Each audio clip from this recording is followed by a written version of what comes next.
Hello guys, it's Alex here again and welcome to this course where we'll be looking at the brush tool and some other tools in Photoshop. So let's quickly go ahead and create a new artboard for ourselves. So click on File, See New here, which is the first option here, or use Control N or Command N on a MacBook. Oh, hit that.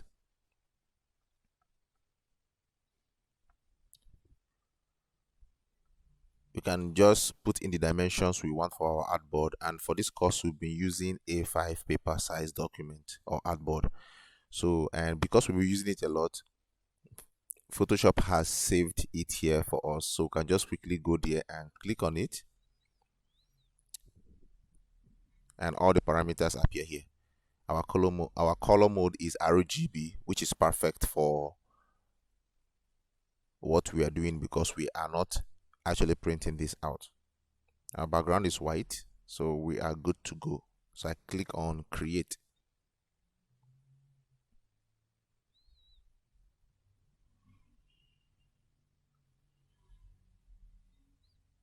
So Photoshop has created our document. So as I said, we are looking at the brush tool today, and we are looking at the brush tool in this course and some other tools in Photoshop. So let's go straight to the brush tool, which is this tool here.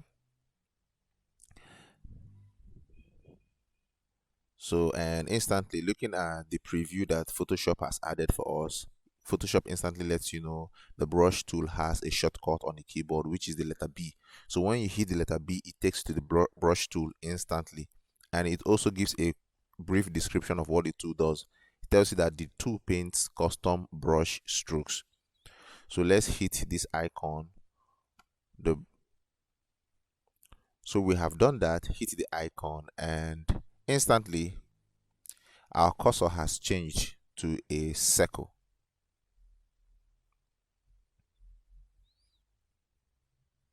So the size of your own circle can be determined. The size of your own circle might not be this much. It can be a little bit smaller, and it can be quite much bigger than this. So our sizes will not be the same thing, but the fact is that your cursor will change from the arrowhead that it used to be, which is this. See the what it used to be here, the arrowhead, to a circle. So what is the brush tool? The brush tool is a primary painting tool. It works like the traditional brush we have seen artists use in real life. The artists will pick a brush, put in some colors, and begin to paint on a drawing or begin to apply on an art. The same way the brush works in real life when an artist uses it is the same way we can use the brush in Photoshop. I know most of us here must have used brush to do art sometime during our younger ages when we are in school. You know, when they give you those fine art assignments in school where you get to use all those tiny brushes to paint on something during fine arts or something, when we are way much younger, using what we normally call poster colors, where we'll be doing assignments in school. We'll carry our brush, put in our uh, liquid paint. When we put the brush in there, we bring it out and begin to apply it on whatever thing we have drawn. By that, by the way we apply the brush, we control the way we apply the paint as well. So if you want to apply the paint a lot, you have to use the brushes aggressively. Then if you want to apply the paint a little bit, you have to be careful of how you apply the brush stroke. So exactly the same way you have seen artists use brush in real life, or the way you have used brush, or the way you know brush is to be used when drawing, that is exactly the same way we use brushes in Photoshop. And the brush tool has different sizes and different shapes with also different textures. All these are for different applications. All right, and we'll be looking into all these things now. So once we have chosen the tool, the brush tool, we can see that our cursor has changed to being round. And if you go to the top here, you can see 800 here. You can see this here, and once you click on here, this is where we get to set up our brush tool. I told you we have several types of brushes, and Photoshop has loaded up some of these brushes for us to use. And we have several types of brushes. When an artist is trying to use brushes, there are different types of brushes. There are the ones that have pointed tips, they're the ones that have wide tips. All these are for different applications, and that is how we have them in Photoshop. So look here, you can see this one here. This one has this is soft round brush. And if you look at the preview of it, the edges are a bit blurry. They are not very defined.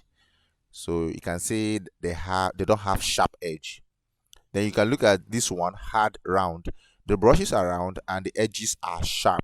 Then soft round pressure size. Okay, hard round pressure size, and so forth and so on. Once you keep scrolling down, you keep seeing different types of brush and their preview, how they look like when they are applied. So you see this brush as well. Some of these brushes here, I don't think you have all these brushes I have here, because I know at some point I actually installed new brushes. So some of these brushes are not the brushes that originally came with my Photoshop. Some of these brushes I have already installed, and that takes us to me letting you know that beyond the brushes that comes with your Photoshop, you can actually install new brushes. You can actually buy new brushes. You can actually create your own brushes for yourself. But we are not doing all this at the moment. We'll be taking care of it in another course, which should be in the intermediate section, where we'll be going deep into the brush tool. This is just an introductory course on the brush tool. So that's that. So this is where we choose the kind of brush we use. So let's leave it at soft round. Then up here, we choose the size of our brush. You see how big my circle is? That also tells me the size of my brush. So I can actually go and reduce it to, it was at 400 pixel. So I can actually reduce it to, let's say, 50 or 58. You see the size of my circle has reduced. So this is where we choose the size of our brush. Here is where we choose the hardness of our brush. And by hardness, we actually mean, if you look at this soft round brush, you look at the edge is soft, right? You can see that the edge is a bit blurry. It's not as defined as the edge of this one. But by increasing the hardness of this brush that's a bit blurry, the hardness means the edge of the brush will increase, or this helps us to increase or decrease the strength of the edge or border of the brush tip. So now our hardness is at 0%. That means the edge of this brush, once you apply them, will be soft. No, will not be hard. But if we increase it to 100%, it allows the edge of the brush to be hard or defined, just as this one is. You might not be understanding what I mean by this now, but when we definitely start applying these things, you get my point.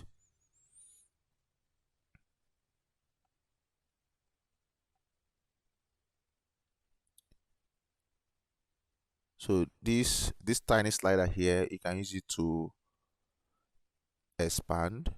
You can use it to zoom in or zoom out on the options here, in case you're not seeing any of them properly. Then, sometimes when you want to brush, you can choose to keep your hand slanted at an angle to give you a particular stroke or a particular effect. You can actually decide that with this here. You can use this to choose the angle of your brush stroke. And The people that use this a lot are digital artists. They get to use this a lot when they are trying to paint. So this might not be useful to you as a graphic designer, but could be a lot for a digital artist. I don't mean all these settings though. I mean the angle of the brush. So basically this is where we choose our brush type. We also set up the size and choose the hardness of the brush tip. Then moving out of here, this is where we choose the mode, the blend mode of the brush. Now we have so much of these blend modes here, and this is just an introductory course on the brush tool, so we'll not be going deep. We will not be talking about this. We have a separate course where we'll be talking about blend modes. So for now, we will not be talking about this. We'll have to jump this for now. We'll have a separate course for it. Then the opacity of our brush, we have used opacity before in our previous courses, and we know that opacity helps us to decide or choose the color intensity of the brush. So let me quickly show you what I mean by that. I know we already have an idea of what this should be, but let me go ahead and show you what that is. As I said earlier, the brush tool helps us apply color, right? So the artist uses the brush tool to apply color, and that is what the brush tool helps us do here in Photoshop. So the color it applies right now is determined by this color we are seeing here at the foreground. So here we are seeing black up here, and that is exactly what we will see when we apply the brush tool on our artboard. So to apply the brush tool, all you have to do is with your mouse, you have to left click on your mouse, hold down, and keep moving your hand.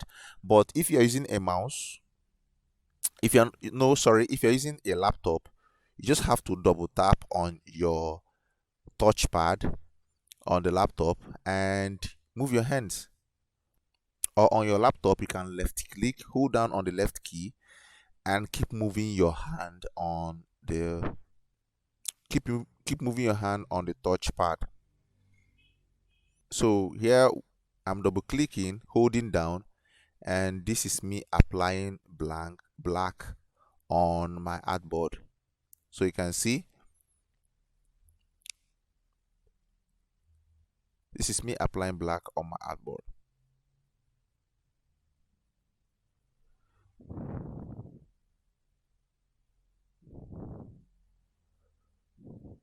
All right.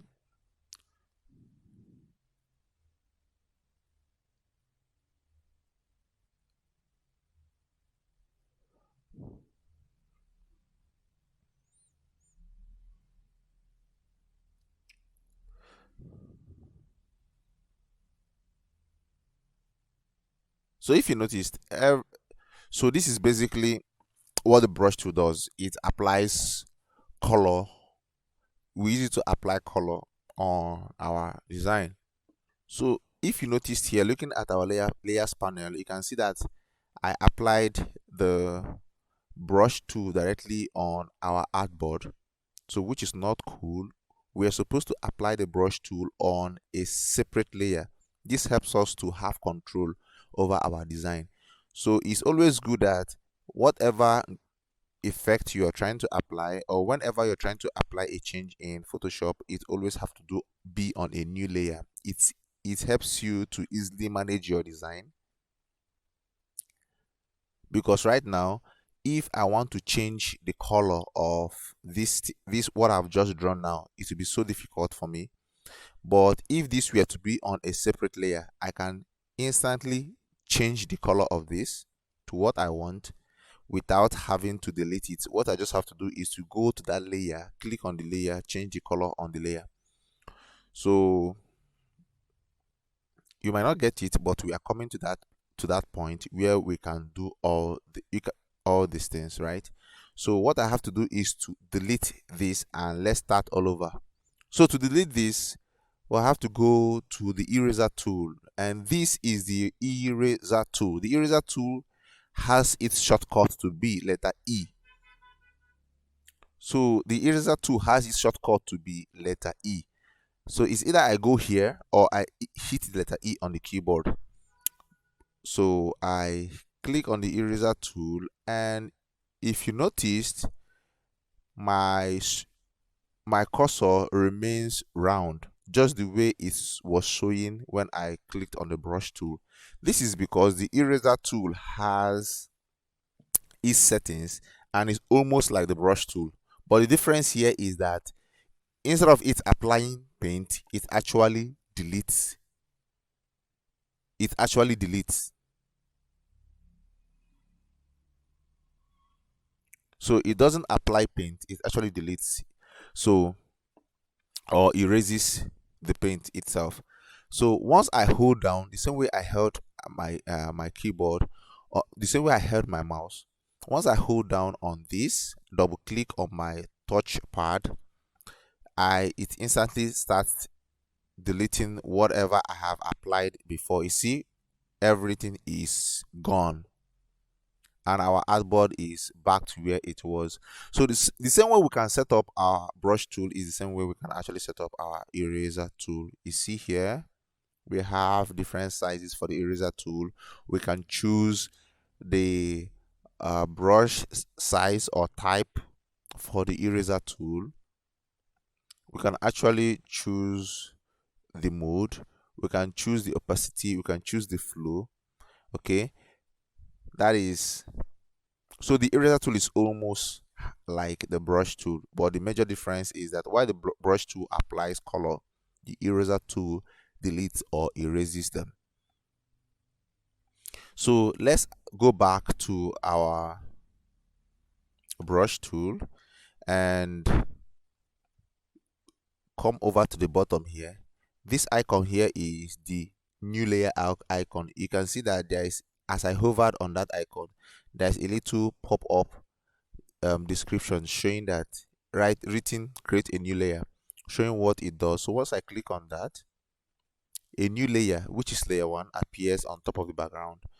So I can now apply my brush one more time, and this time around my brush is being applied on this layer instead of being directly on my background layer. It's now on a new layer. So let me change the color. This time I double tapped on this black here, and I want to choose the color red. So I'm moving my color picker to red, then I'm moving this as well to red. So now if I apply my brush, I'll get the color red. So let me double tap and begin to apply. So you see here, I have the color red as my paint. All right, so you see, okay, now I have applied color red, right? Let me apply another color. I want to apply another color, right? So I come here, let me change the color to blue. Yes, we now have blue. Okay, now we are still on that layer 1, right? So I apply blue.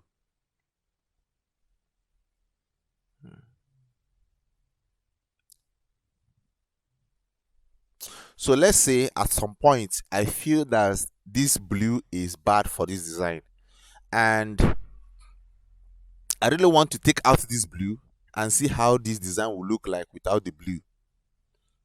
So, it's not like, so it's not really like I want to delete the blue entirely. It's just that I just want to temporarily, like for a minute, switch off the blue. I just want to see how the design would look like without the blue. So at this point, it's difficult for me to do. What I have to do now is to go back and erase the blue. So this eraser tool is too big. I have to reduce the size from 900 pixel. I then reduce it to about 200, 199, which is roughly 200. So I go over here and start deleting the blue.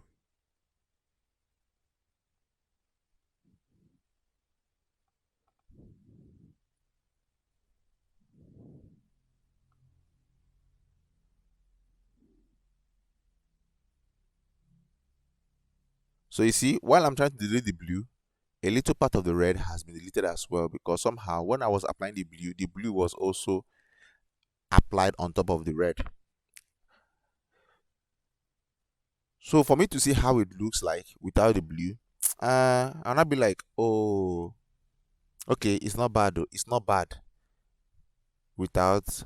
Okay, I'll not be like, I think the design looks better with the blue on it.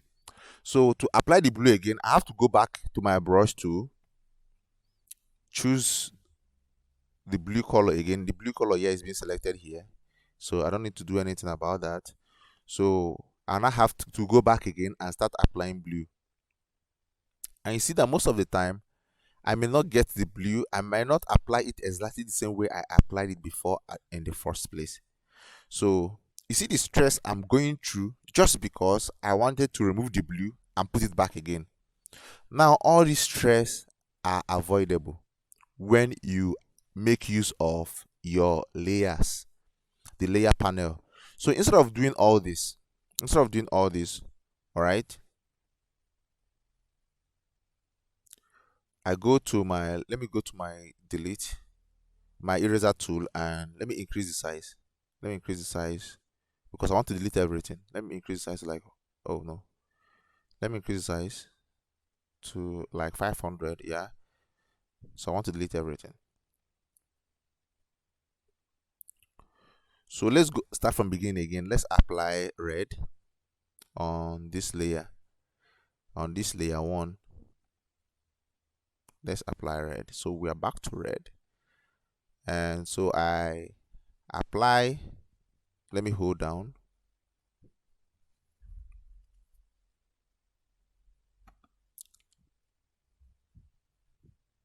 Oh, sorry, it's still on erase. Okay, let me go to the brush tool. Let me increase the size.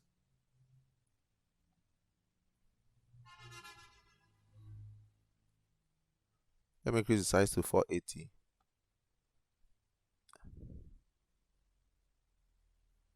Now we are on red, right? So let me apply the red color. So now I have the red paint. So for me to apply the blue, I come over here again and choose the color blue on my color picker or color slider. Oh, color picker. Then I click OK. Instead of applying blue here, I'll first of all go here and create a new layer. So I hit on this icon here, the icon that is right next to the bin, to this. I click on this icon here, the create new layer icon. You see we now have layer 2. The layer 1, the red is on layer 1. Now on layer 2, and I apply the blue, right? So now I have the blue paint on layer 2. But looking at my artboard, they are as if I applied everything together on one place. But the layers is one of the power or one of the things that made Photoshop unique.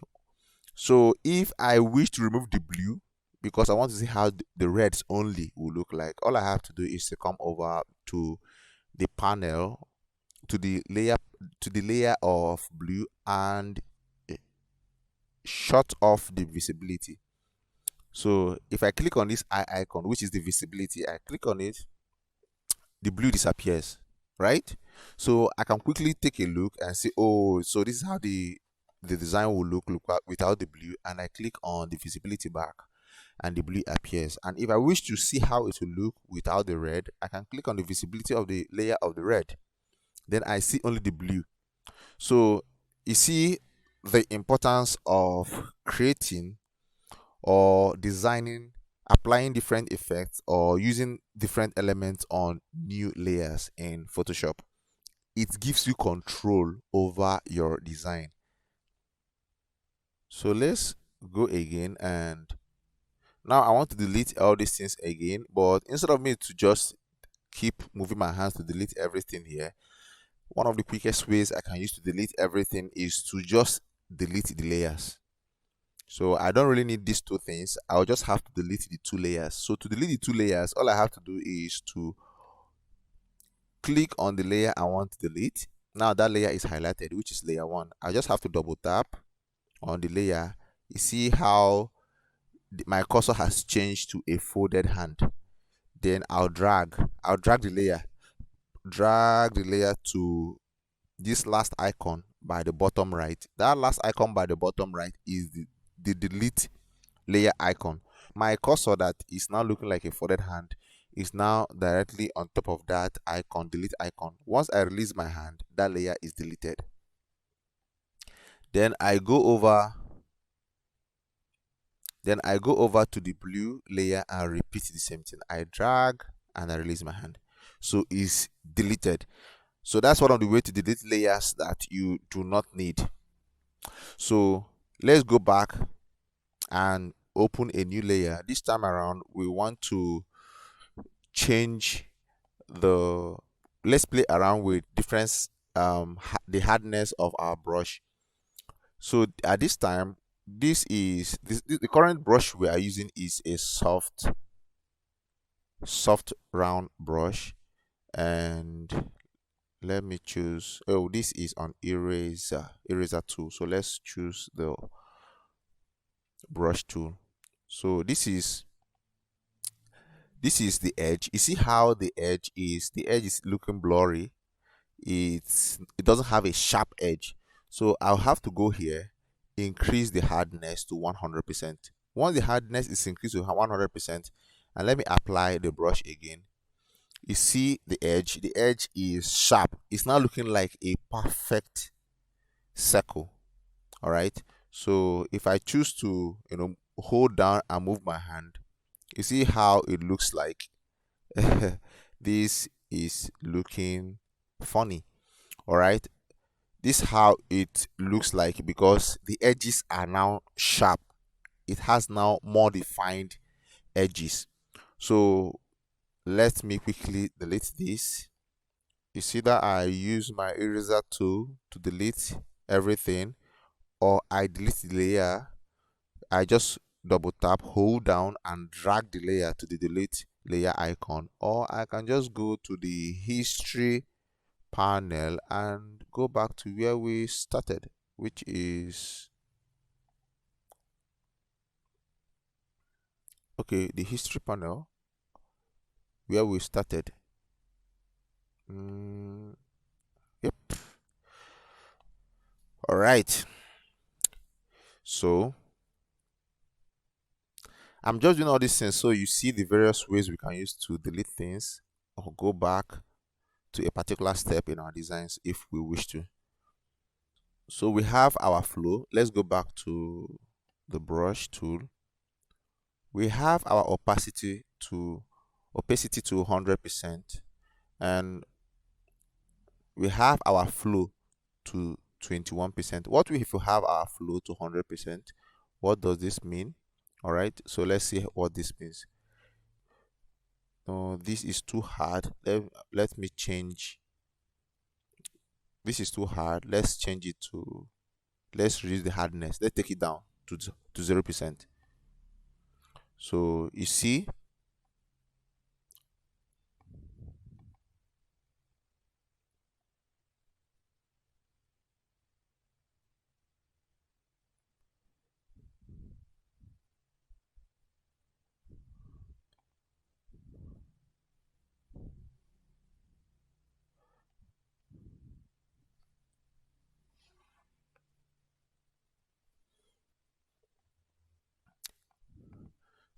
how intense the brush strokes are.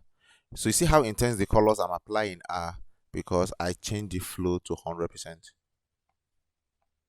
Now let me quickly delete everything. Let me use the the eraser tool. Let me delete everything.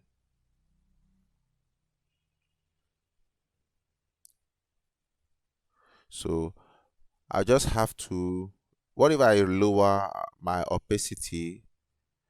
If I lower the opacity, you see the intensity of my color will be much more. Oh yeah, I have to change this to the brush too.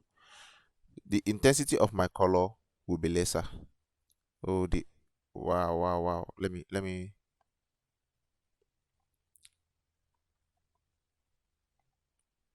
increase this to 100% and delete everything. I go back again, choose the brush tool, reduce the opacity. So not to 1%, at least maybe to 50. Let me change it to 50%.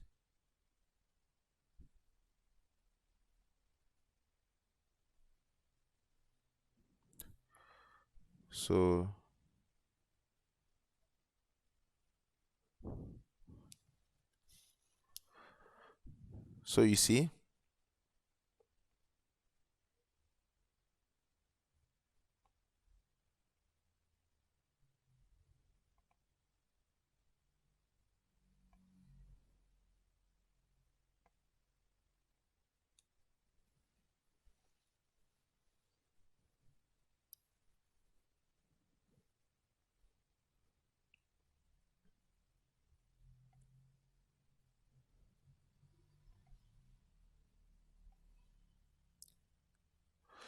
see, our opacity is at, okay, the opacity was decreased by 50%, which means we now have half the intensity of our color. So what we need to do is, okay, this comes in handy depending on what you want to achieve. You can choose to set this to anything, any parameters you want, depending on what you want to achieve. But personally, I like keeping my opacity at 100% and reducing my flow instead, and I'll show you why. Anyways, it's not applicable in all cases, but most of the time, that's where I leave my settings at. Let me try to show you the major difference between the opacity and the flow. So right now, let's choose the brush tool, and now we are at 100% opacity and 100% flow. So we can click on the drop down here and choose, leave the flow at 100% and change the opacity to 20%. All right, so I just type in 20% and hit the enter key on my keyboard. So now let me apply the paint, the color.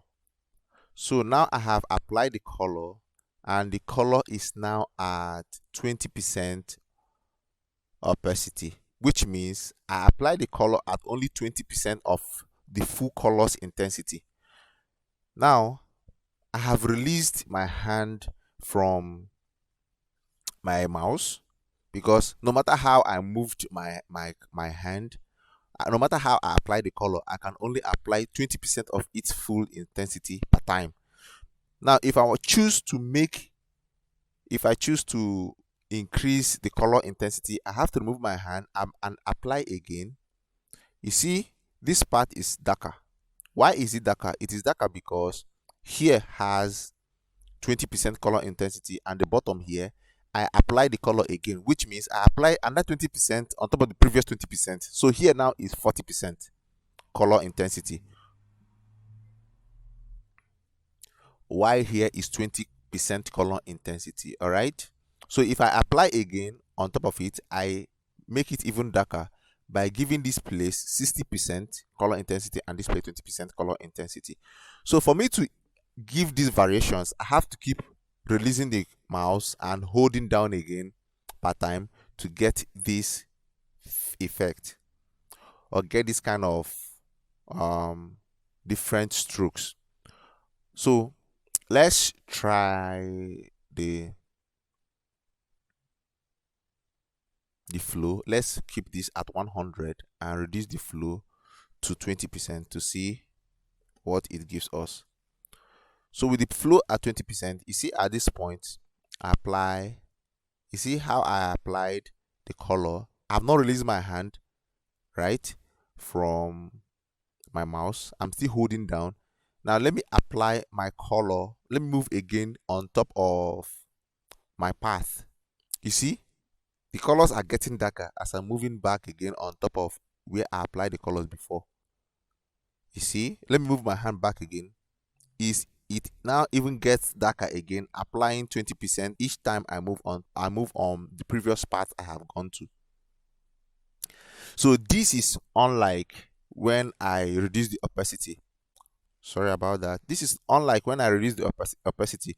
When I increase this to 100% and reduce the opacity to 20%, let me try this at the bottom here. You see, if I move my brush stroke, no matter how much I move on top of the place I applied the color before, it will never change intensity. It will remain 20%.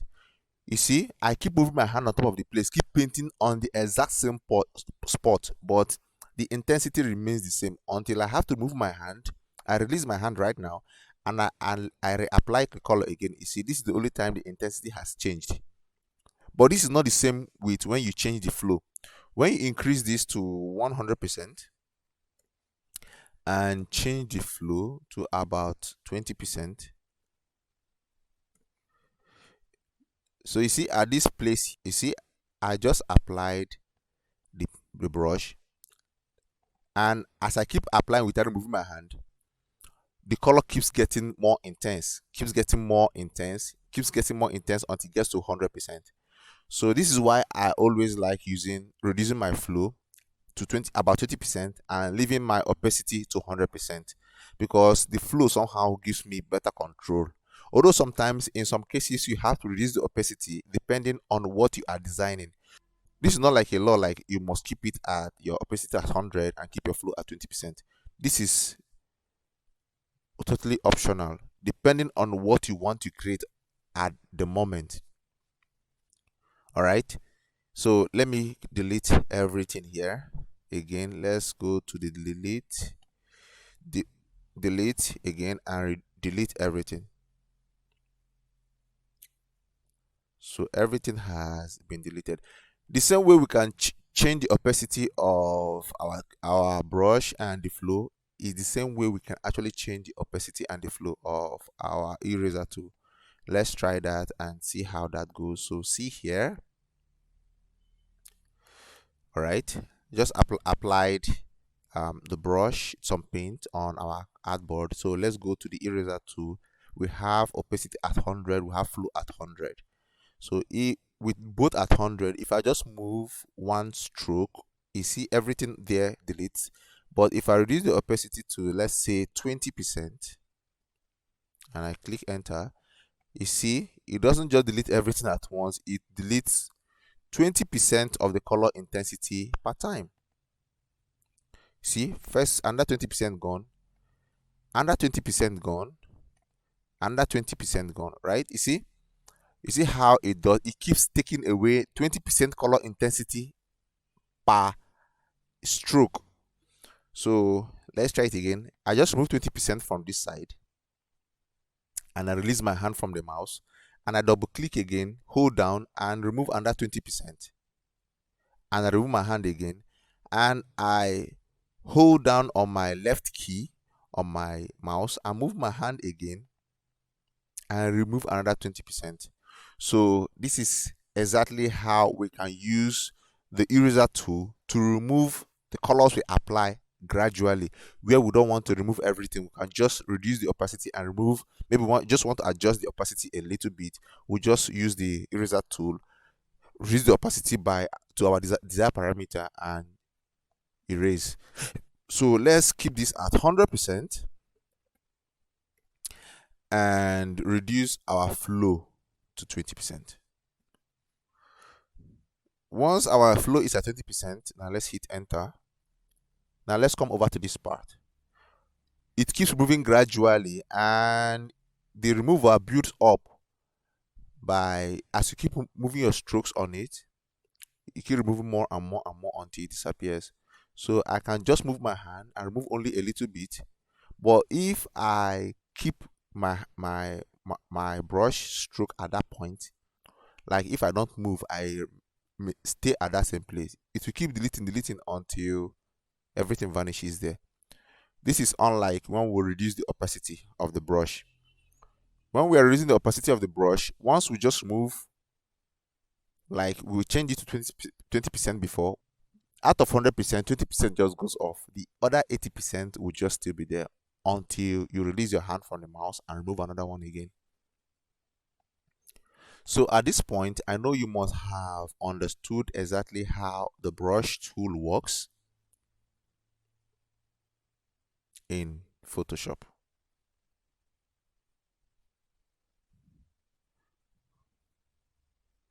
So we use the brush tool for so many things in Photoshop.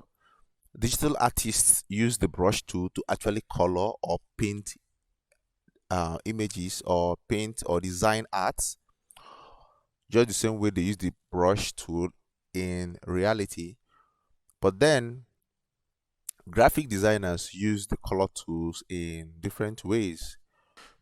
Sometimes we use the brush tool to apply shadows and apply effects on our designs. And this effect I'm talking about, we are getting to the point where I'll give you some examples and for us to understand what I mean by applying some effects in our graphic designs. Let me show you how we can use the brush tool to create shadow. So this is, let me head over to the triangular tool and draw a triangle. So this is a triangle, right? And it should be a blue triangle because our foreground color here is blue.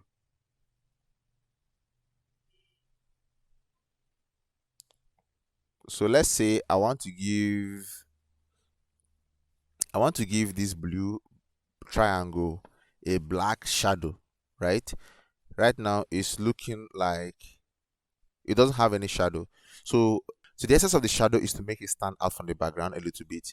And what you have to do here is to come over here, then click on this layer, right? So make sure this layer is highlighted. The essence of this is to allow the brush tool to apply the effects, the strokes on this layer. So if we don't choose this layer, it would have applied the strokes on the rectangular layer, which is not what we want. All right. Also take note that when you are applying shadow is usually under or behind something, right? Behind the light source. So once someone is standing in the front, and the light source is at the front, the shadow of the person is always at the back, right? So this time we have to make sure the shadow of this rectangle is behind the rectangle. And the way we can ensure that is to make sure that this layer is under the rectangular layer. So let's begin to apply our shadow by the edge. Let me keep, you see, I'm holding down on wow, my hand came too far out and I don't want that. Actually, we use the eraser tool to get rid of that excess. Let me go back to my brush tool and I double click on my touchpad or on my mouse and keep moving my hand at the edge. Right?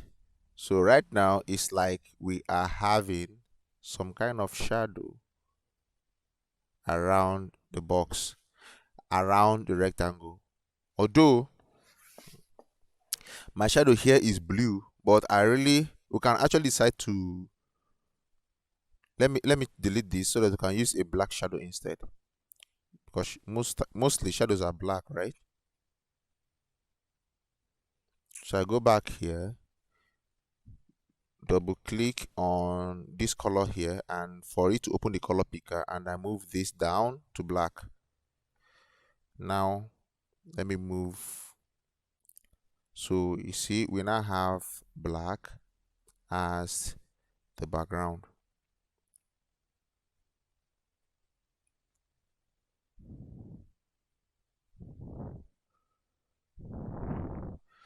So what we just have been able to do right now is to use the brush to paint under the rectangle to give the illusion of shadow, and that simply makes the rectangle look like it's popping out of our artboard.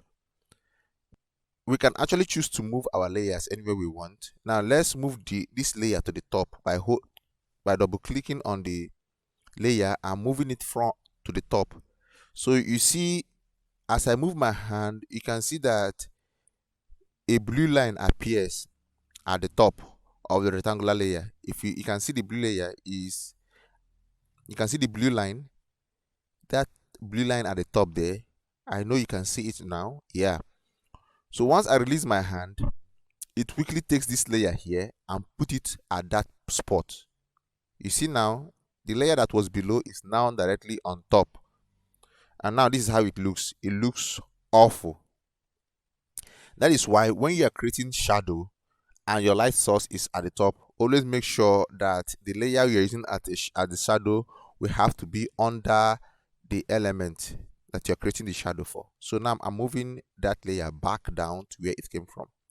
So as I double clicked on the layer and move my hand down, you can see that the blue line has appeared directly below the rectangle layer, and I'll have to release my hand right now, and the layer has come back to where it went out from. One more thing, the black around this triangle is a little bit intense. So I want to reduce its intensity, and there are two ways to do that.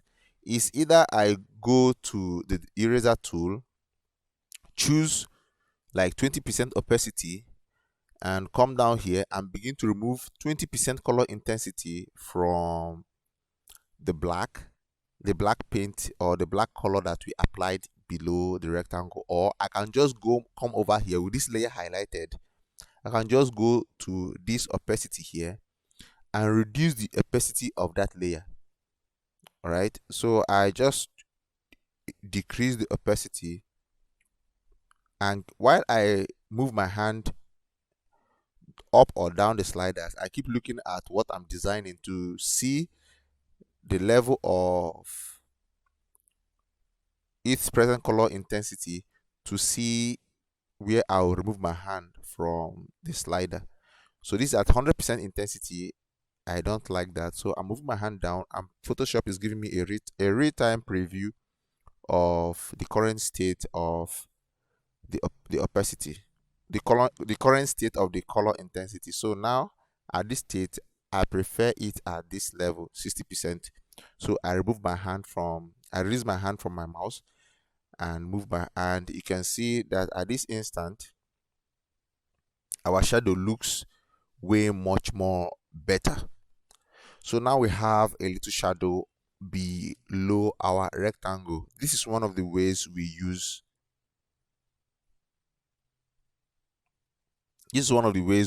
the brush tool in Photoshop as a designer. We also use the brush tool to create changes or apply some effects on images or designs in Photoshop non-destructively, using a technique or using what we call layer masks.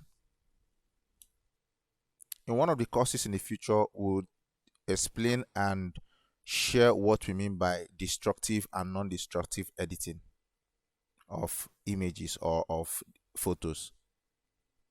So what exactly is layer mask? Layer mask helps us to adjust the transparency of different parts of an object or an element in Photoshop without causing a permanent damage to the elements. So let me show you what I mean by that. So let's say here we have a blue rectangle, right? Now let's duplicate this rectangle and give it another color. And we can actually duplicate the rectangle by double clicking on this rectangle layer as I have double clicked and I'm holding down on my touchpad on my laptop, you can see that the layer has moved, and I come over here to this create new layer icon, and once I release my hand on the create new layer icon, this layer instantly doubles up and gets copied. So you can see now we now have two layers, and Photoshop instantly names this first one rectangle 1 and the second one rectangle 1 copy. So the first one is the copy. So this is the copy of this one. We now have two layers of rectangles. So what we have to do now is to change this color of this rectangle to red, and I just have to be able to change the color. I hovered my mouse on the rectangle here on the blue part and double clicked on it. As I've double clicked, instantly the color picker tool came up, and I'm sliding up to choose the color red for the rectangle. Right now we can't see the red rectangle because the red rectangle is directly under the blue rectangle, and they are exactly the same size, and because of that you can't see what is under. So because both of these are the same size, I can only see the blue rectangle and I can't see the red rectangle. So the only way for us to see what is below, the only way for us to see the red rectangle that is below the blue rectangle is to change the opacity by desaturating it and making it less intense. By reducing the opacity, we are also adjusting the transparency. We're making it a little bit transparent. All right, you see, we have reduced the blue, and now we are seeing a little bit of red below. All right, so let me increase it back up, and now we are seeing more of blue. Now if I reduce the opacity down to 0, we are seeing the full color red. All right, but as I increase the opacity gradually, the blue starts to add gradually until the color becomes super intense and becomes a shouty blue. What this opacity has done here is to reduce the transparency of the entire layer, right? What if we don't want to reduce the transparency of the entire layer? We just want to reduce the opacity or the transparency of just this part, or just half of this rectangle, while we leave the other half. Well, there are two ways we can do that. We can go to the eraser tool, click on the eraser tool, and make sure that the layer we want to delete is highlighted. With the eraser tool, we can delete half of the triangle, right? Since we don't want the entire triangle to be removed, we just want the red to be seen just this top part of it, while the bottom part remains blue. But we can't achieve that because when we're trying to reduce the opacity here through the layer panel, we are actually reducing the entire transparency of the whole part of the rectangle. So we just want to reduce the transparency of just half top of the rectangle. So the two ways we can do that is to use the eraser tool. So once we try to do that, Photoshop is saying this shape layer must be rasterized before proceeding. Rasterize the shape. Yes, let's rasterize the shape before we can apply the eraser tool on the rectangle. There are some effects that we cannot apply directly on some elements, especially like the shapes or even text in Photoshop, until we rasterize that layer. And that is what Photoshop is asking us to do. So for us to apply that, we need to click OK and tell Photoshop, yes, rasterize the layer. So right now the layer has been rasterized, and now we can delete. By rasterizing, Photoshop simply converted this image from being a shape. This rectangle now is no longer a shape. This rectangle is now seen by Photoshop as an image. That is what this thing simply means. Photoshop does not see this rectangle anymore like a shape. It now sees it like an image. So I can now apply the eraser tool directly on the rectangle, right? And now we can see the red part here, and we can now see the blue part below. So now we have been able to achieve what we want to achieve, but here is the problem. The eraser tool is a destructive editing tool. What I mean by destructive editing tool is that as we were trying to reveal the red rectangle that is below the blue rectangle layer, we have been able to delete half of the blue triangle. And if we look here right now on the layers panel, you can see that half of the blue rectangle has been deleted permanently. That means it is permanently deleted. You cannot recover it again. If you save this document right now and close it and reopen this document later, maybe you want to make an adjustment to this layer, you can never bring back this part of rectangle that you have deleted. It is gone forever. At this stage now, you have not saved your work or closed Photoshop. You can actually use Ctrl Z or go back to the history panel here and go back to this point you started erasing here and get back your erased part. But once you close this document and leave Photoshop, maybe your client, this is a design you made and submitted to your client, and your client somehow says, the area we deleted the blue is too much. We just want the blue to be just deleted at the top part, not to up to the half of it. So at this point, you will have to start your design again from the beginning. So the eraser tool here is a destructive editing tool. It has destroyed part of this rectangle. So this is why it is not ideal in this situation. To solve this problem and edit this image without permanently losing our image or permanently destroying our rectangle, this is where the layer mask comes to the rescue.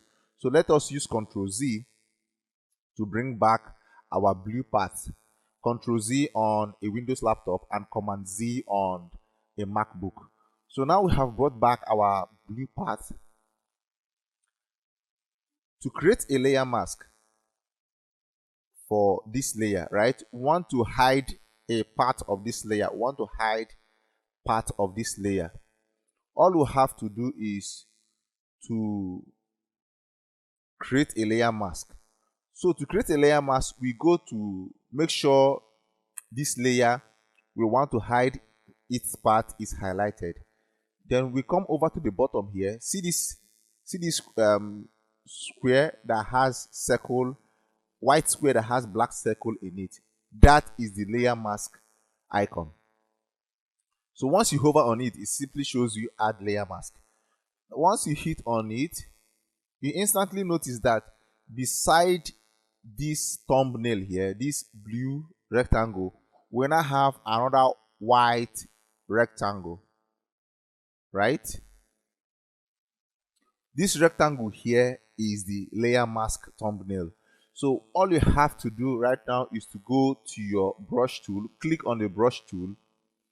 Now you are in the brush tool and come down to these foreground colors here. You can notice here that we have black and white. So if we have black at the top, black means hide, white means reveal. So when we have black on top, as we paint with our brush, Photoshop or the layer mask hides a part of the blue. Once we paint with the white, once you click on these arrows here, look at this arrow here. As you can see, if I hover on the arrow, you see there's a little notification that will pop up which says switch foreground and background colors. So once you click on it, you see the white has come to the top. the black is below. Once we paint with the black on top, Photoshop reveals the blue. Once we paint with the black on top, Photoshop hides the blue. So now what we want to do is to hide part of the blue, right? So now we have to make sure that the black is on top, and we have chosen the brush tool. So now let us paint, right? So you see, as we paint on our rectangle, you can see that the color red under is being revealed. This is because the blue is currently made transparent. So the blue on top has been hidden. And if you take a look at come to the layer panel here, you can see, look at the layer of the blue rectangle. Also now look at the layer mask thumbnail. You can see that part that is hidden is showing black on the layer mask thumbnail. That part is showing black, right? That part we are able to delete is showing black. Now look at the blue part. Unlike when we were using the eraser tool, half of this was already showing wiped out. But if you see here, our blue rectangle is still maintaining its shape, right? So let's say you are able to clear this and up to 50%, and you submitted this design to the client, and the client says, I think we took off a lot of the blues. Now let us not take off this much amount of the blue rectangle. Let's just add some blue to this. All you have to do is to open up this file in Photoshop. Go straight, make sure your layer mask is highlighted by clicking on it. Then go straight to, make sure your brush tool is selected. Then go straight to these foreground and background colors. Then switch them. Make sure we have the white at the top. Now the white is at the top. Now that the white is at the top, you just come over to where you want to see the blue. Double click on your keyboard. Double click with your mouse or your touchpad on your laptop. Then begin to paint. You see right now, as we paint, we have begun to fill back the blue to the part that we removed the blue before. This simply implies that the blue was not destroyed, the blue was not thrown away, nothing happened to that blue rectangle, nothing happened to it. It has been there all this while, the same way it has always been. But we just use the layer mask to adjust its transparency for that particular area. Unlike for the opacity, we only have to use the opacity to adjust the transparency of the whole panel, of the whole rectangle uniformly. But with the layer mask, we adjust the transparency of the image or the rectangle at the points where we want to. All right. So you can see how we have been able to adjust the transparency of only this part. With this simple understanding of layer masks, let us try to work on an image, right? Instead of these shapes that we have been working with. So you see how amazing the layer mask is. So we use the brush tool and the layer mask to actually alter the transparency of parts of an image without actually causing a permanent damage to the image. This is one of the techniques we use to join several images in Photoshop. So these tools come in hand when we are trying to manipulate photos. Carry out photo manipulations with Photoshop.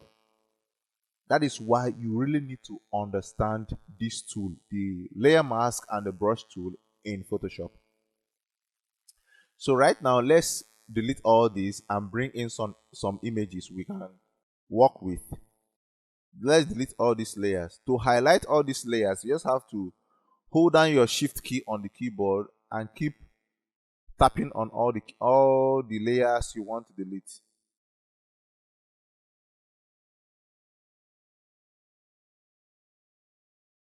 Well, if you hold down your shift key on the keyboard and tap the first layer at the top, then go down below and tap the last one without holding the one in the middle, without tapping the one in the middle. Once you tap the last one, Photoshop instantly highlights all the layers between the first one you tapped and the last one you tapped. So right now we didn't tap on the middle one, right? We only tapped on the first one. But when we tapped on the third layer, all the three layers are now highlighted because we are holding down on the shift key.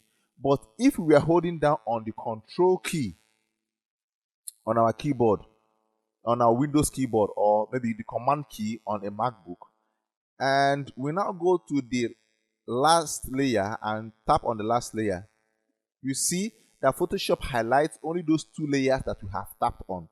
The middle one is here unhighlighted. So whatever thing we do right now will only affect these two layers we have tapped on. All right. So this comes in hand when we want to maybe highlight layers by a lot of layers at once. We can just tap the first one at the top, then the last layer in between all the layers we want to highlight. When you tap the last one, all the layers instantly gets highlighted. Then you can delete all at once if you choose to. But when you don't want to delete all, maybe you just want to delete only two layers out of the whole layer stacks, you just have to hold down your control key on your Windows keys or your command key on the MacBook. Then go to all the layers you have in mind and keep tapping them one after another until you are satisfied. Then you move, double click and drag to and delete the layers. So right now we have deleted two layers. Then this is the last one. We have to delete it as well.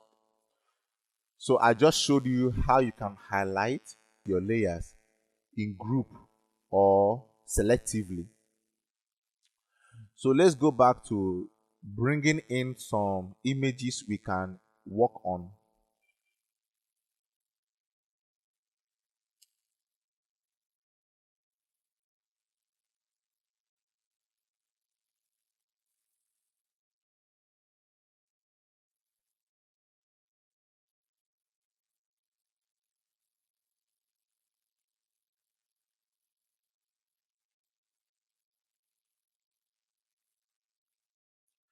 So let's get this image. Let's hold down and drag this image. Let's put this image in Photoshop and drop. So we've been able to import this image in Photoshop. So this image we imported to Photoshop is a little bit small for the size of our artboard. All I have to do is to take my cursor or my mouse on top of one of these small white squares around the image, which represents our transform controls. Then I'll just have to double tap, hold down my touchpad and drag out, or I'll hold down, left click on with my mouse, hold down and drag out.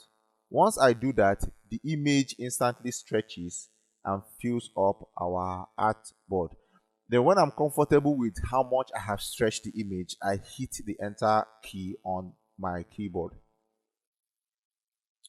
So the next thing I want to do is I want to bring in the second image that I want to merge with this image, right? So let's look for the second image. So here is the second image. I just double clicked on it, dragged it down to Photoshop, and now we are in Photoshop. I'm releasing my hands. So for me to, okay, I feel the artboard is too close up to my working environment. All right, so I need to reduce it a bit by holding down Control on my Windows laptop or Command, or if you're using a MacBook, then I click the minus key. Right, I showed you how you can do this on one of our previous courses. So I go to my transform controls and I hold and drag out. So right now we have our image dragged out, and it now fits our canvas. Right? You see how we dragged out these images and it expands evenly, like without losing its proportions. We can actually decide to alter its proportions. We can actually decide to alter its proportions by holding down on our shift key on the keyboard while dragging out. So right now, you see, as I drag out, you see how you can see how the image is being altered because I'm holding down the shift key, right? So the proportions have been altered, but this is not what I want. So I'm removing my hand from the shift key to allow it scale evenly. So now I'm comfortable with how much it has scaled or stretched. So right now, this is what I want to achieve. Okay, we have this image. Let me close the let me switch off the visibility of this top panel we are seeing here. This guy that has his hands around his nose. Let's close it. So now you see this image here. I want to join it with this first one that we just closed, like this one here. And I want to do that. I want to show you how we can use the layer mask. Just the same way we are able to use the layer mask to join. So just the same way we use the layer mask to make a part of the red triangle to be seen over the blue triangle that was initially on top of it. So here I want to show you how we can apply the layer mask on an actual image.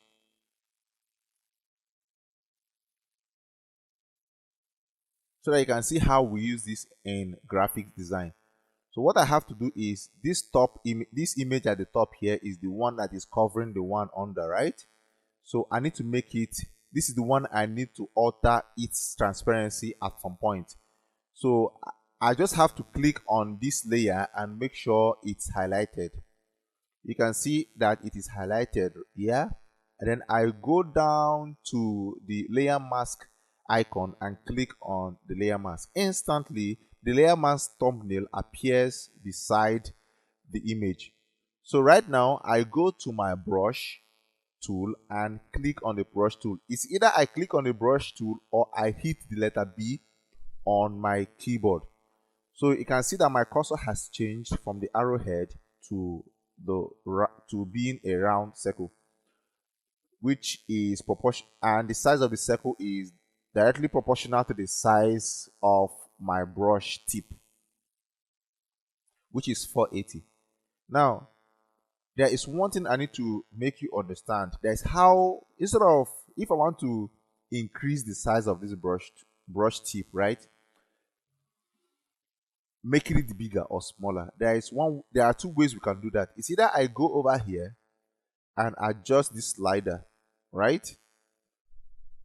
But it can be a pain in the ass. Anytime I want to adjust the size, I go over here, click on this, keep adjusting the size, then I come back here again, and wow, that can be a whole lot of work. But there is a shortcut to this thing. The only way you can reduce the size is on your keyboard, this rectangular bracket on the keyboard. The left that is beside the letter P on the keyboard. The left rectangular bracket reduces the size of the brush, yeah, and the right rectangular bracket increases the size. So you can see how big it is now. And let me reduce it, let me increase it. So this helps us to quickly reduce or increase the size of our brush without having always to go here, right? This gives us speed. All right.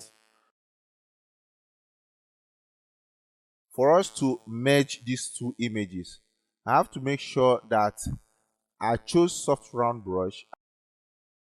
I have to make sure that the hardness is at 0. If the hardness is at 100%, Okay, let's leave the hardness at 100% to see what that will result into. Let's reduce the size of our brush. It's way too big. I'm clicking on the rectangular bracket right now, the left rectangular bracket. Then remember that here I had to ensure that we have the right colors placed at the right places for us to, for the what we are trying to, the effect we are trying to carry out on the layer mask to happen. So right now we have the white color at the top. I remember I told you the white color reveals and the black color hides. So applying the white color here will actually result to no change because we are not trying to reveal anything here. We're actually trying to hide a part of this image on top here.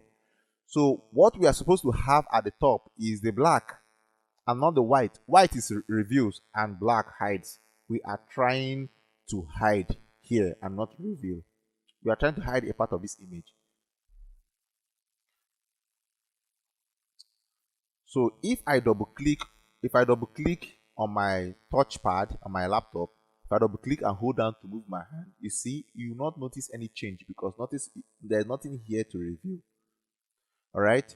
So I just have to come here and switch the colors to and let the black be at the top. Now, instead of me to always having to come here to switch between the white and the black, I can easily do that on my keyboard by using the shortcut letter X. So let me hit the letter X on my keyboard. Now you see, my mouse is still where it is on the image, right? I'm just hitting the letter X, and as you can see, the foreground is changing from white to black, from white to black, from white to black, from white to black. So these are the shortcuts we'll be using instead of always having to come here to change the foreground and the background colors. Okay, we can easily do that with the X letter key. So now we need to have the black at the top because we are trying to hide.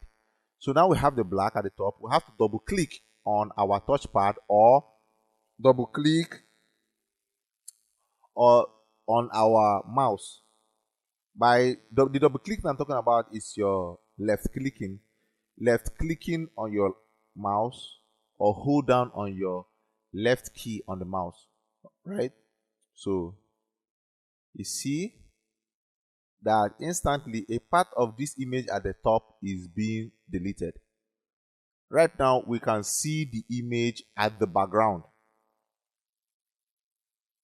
Yeah, so if you can see the lines of the edge of our brush stroke, you can see that the transition is so rough because our brush is the hardness of our brush is up to 100%, and this doesn't look good.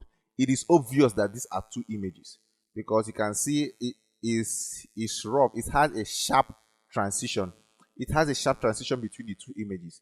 So if you look at our layer panel, you can see that there is our image. The image you have at the top, there's nothing wrong with the image. The image wasn't tampered with. All right, you can see image at top here. It was not tampered with. We only adjusted our layer mask, and our layer mask can even choose to delete this layer mask. You can see if we left click, we'll get several options here. The options that shows us disable layer mask or delete layer mask. Now let's disable it. Once I disable the layer mask, you can see our image is back, which shows you that nothing happened to the image, unlike if you had used the eraser tool. The eraser tool would have permanently damaged this image by deleting a part of it forever. So let's go back and left click again and enable our layer mask. So at this point, all we have to do is to go back to our settings here and change our hardness, the hardness of our brush down to 0% so that we can have soft edge. Now our layer is back to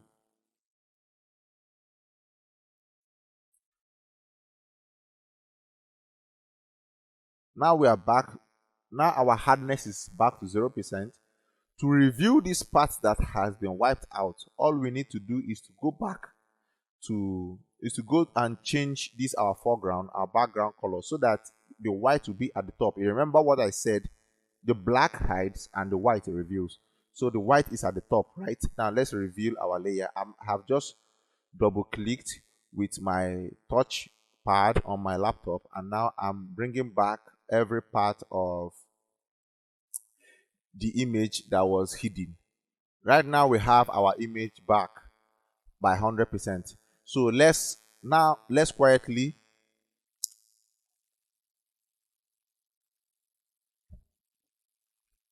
now with our brush hardness down to 0%, let's quietly hide part of the image, or let's quietly reveal the image under gradually.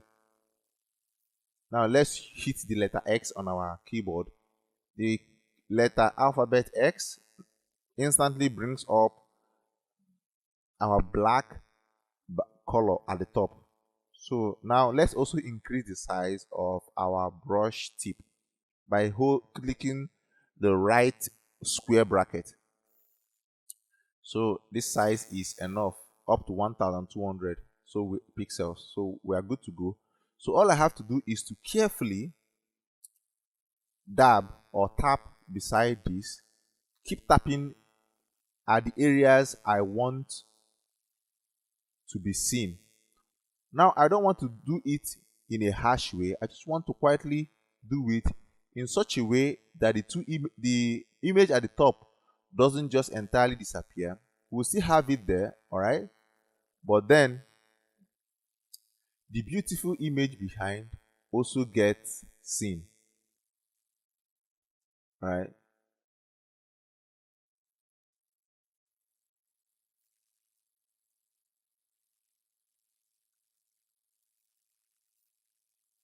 So I come to this area.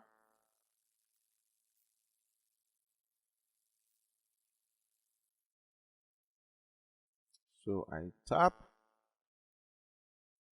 I double click and keep moving my hand and watch that part of the image disappear until I get what I want. I double click again and keep moving my hand while I watch the image under disappear, or no, the image under appear while the one at the top keeps disappearing, right? So this is what I keep doing.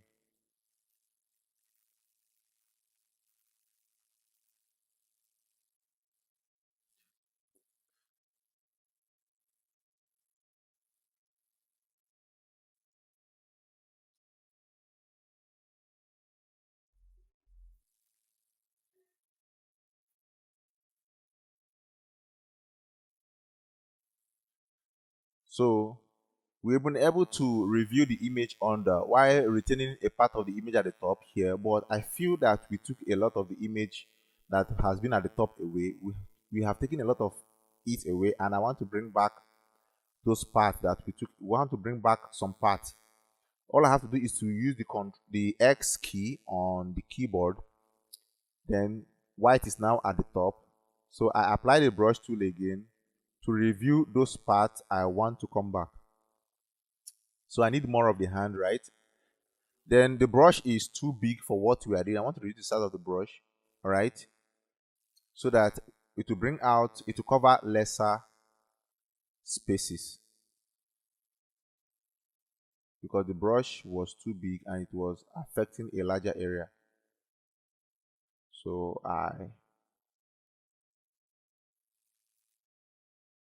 let me increase it.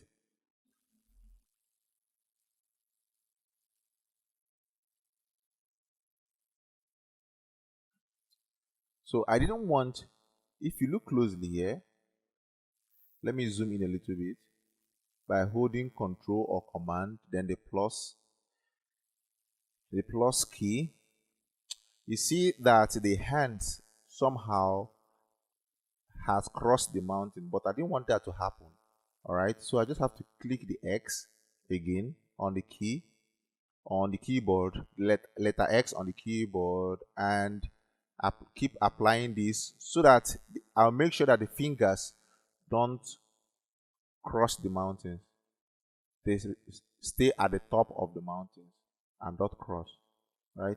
So let me zoom out by holding my control on my Windows laptop or command on Apple laptop and hitting the minus key.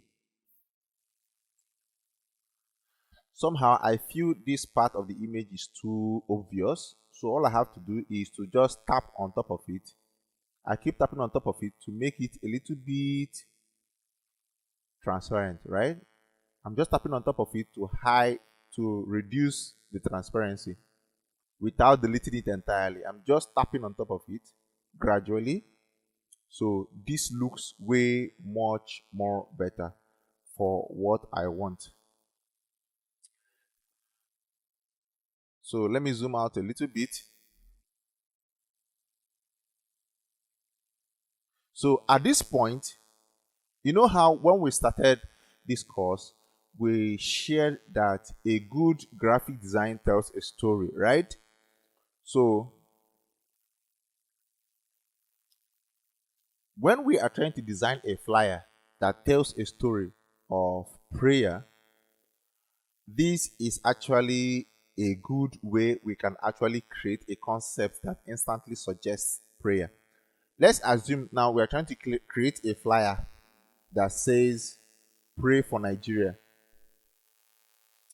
You just realize that this concept instantly makes sense. Imagine the map of Nigeria is at the background here, all right?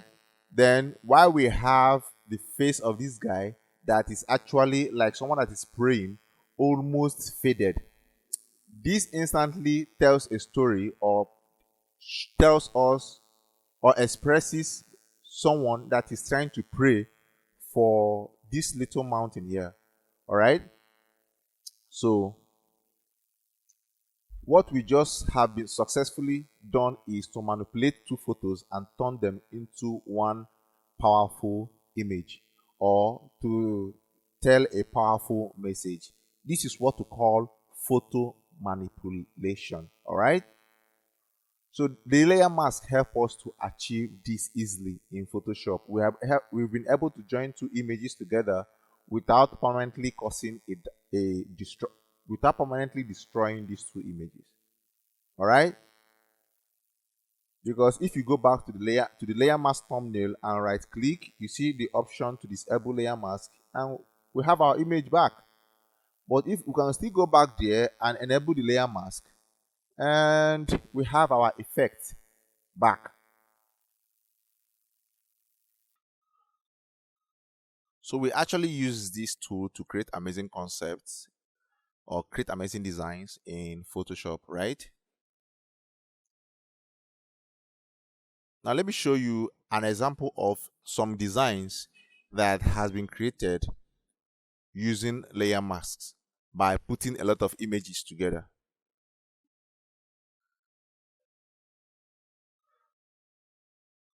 Now check out this drink. All right. What happened there is that they took a picture of the bottle of this drink, kept it, and to show you that the drink is chilled, right? To show you that the drink is chilled, the designer used the brush tool. This time around, not with the layer mask, just the brush tool, and painted white smoke. All right, painted white smoke around the bottle, giving you the feel and sensation of being chilled. You know, I told you can actually create custom brushes. You can actually create smoke with your brush, with with the brush tool. You can actually create water droplets with your brush tool.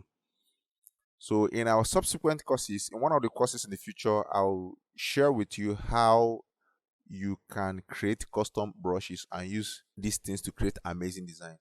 So you can see here the designer used the brush tool to create this smoke or chilled effect around the bottle. Now let me show you another great concept. So here's another design where the brush tool has been used with the layer mask.